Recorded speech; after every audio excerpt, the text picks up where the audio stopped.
Ah, Hello po guys, so nandito na naman po yung ating YouTube channel ko. So ngayon pala guys ay ang aaralin na naman po natin ngayon ay Maths. So ayan po, subject na Mathematics. So ayan po, ito quarter 1.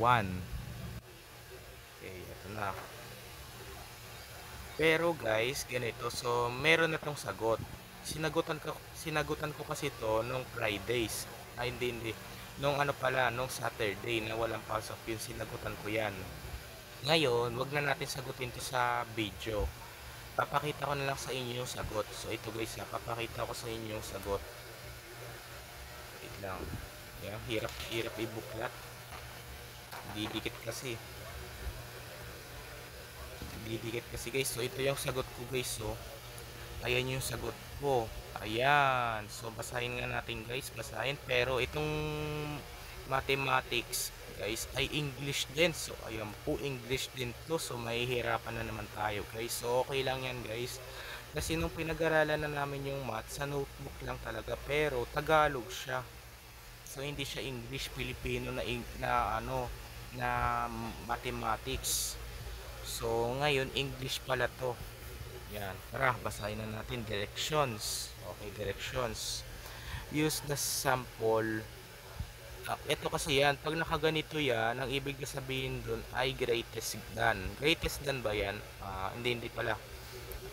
Ano pala to? Less than. So, ayan po, less than. Tsaka ito ay greatest than. Or equal. Ang ibig sabihin ng equal, pareho na number. Pareho ng number talaga. So, ayan po. Ito, to compare the following set of numbers correctly where the correct answer on the blank. So, ayan po. Buti naman marunong tayo magbasa ng English kaunti. So, ito yung sinagutan ko guys. Ayan no. So, ito kasi ang gagawin natin. So, ang tawag kasi dito ay less than. So, less than yan. Less than.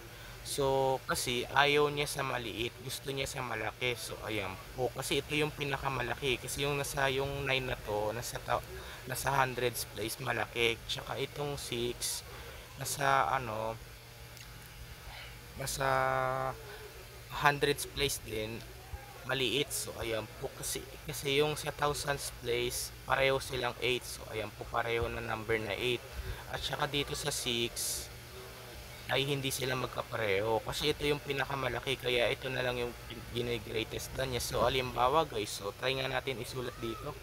So ito, kunyari 8 tsaka 5. So ano yung pinakamalaki dyan? Ito. O ayan, so ang tawag dyan ay less than.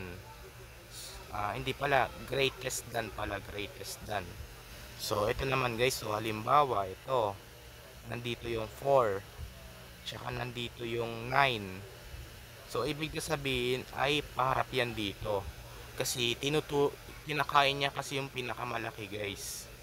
Kaya ayaw niya sa maliit. So, ito naman guys yung sa equal. So, halimbawa, 9. 9 equal. O, diba? O, ayan lang.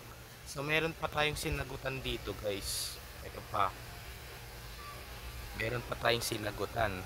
Ang hirap na naman ibuklat ang notebook. Lang. Saan pa yung sinagutan natin guys? So ito guys, ayan. Lang. Tapos mo na. O ayan, ayan pa yung sinagutan ko guys. So ayan, sa number 1, number 2, number 3, number 4, number 5, tsaka number 6. So ayan o.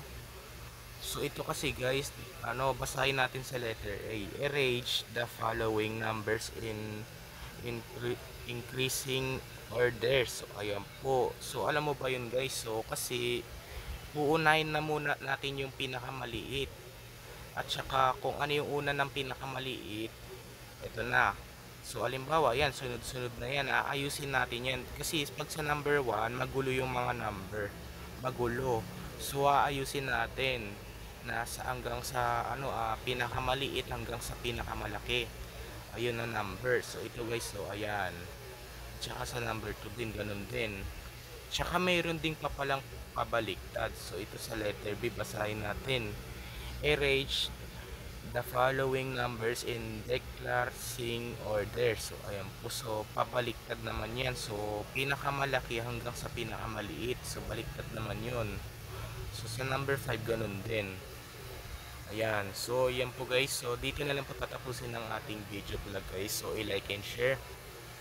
And subscribe mo po guys para lagi kayo updated sa susunod kong video na in-upload. So malapit na rin po mag-undas guys. So ano na rin kasi ngayon kasi ay October 22 na. So sinabi na natin yung gaganina yung ipapag-aralin pa natin yung Pilipino.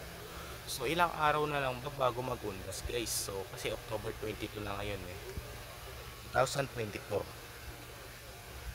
Yun lang. Napagod tayo sa pagsasalita guys. Kaya dahil hindi natin naintindi yung English. Yan, yun lang.